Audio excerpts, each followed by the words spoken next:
My name is Misha Stallworth. I live in Northwest Detroit near 7 Mile and Schaefer.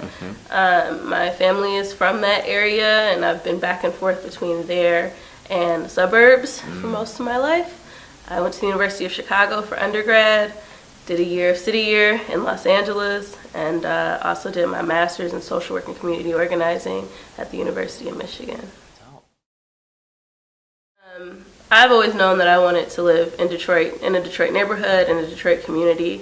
I've always found it incredibly empowering to be in the city and to be in a community that has such strong leadership. And so now that I'm home, the only barrier I have to living in the neighborhood that I love and in the red brick house that I've always wanted is not knowing where I'll send my kids to school when I'm ready to have them.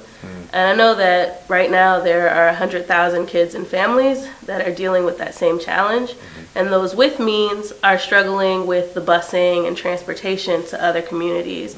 And those without means are kind of stuck and just have to deal with subpar education for their kids. And I don't think that's fair.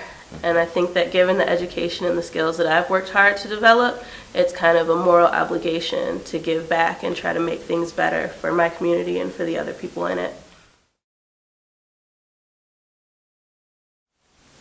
So I'm a strategic planner.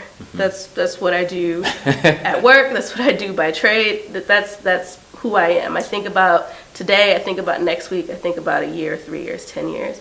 And so a big thing for me is making sure that preliminary work is done leading up to that to prevent that from happening. It's making sure that as a school board member, you're developing really strong and strategic relationships that as an advocate with legislators, with the state, with officials that have some say in that decision.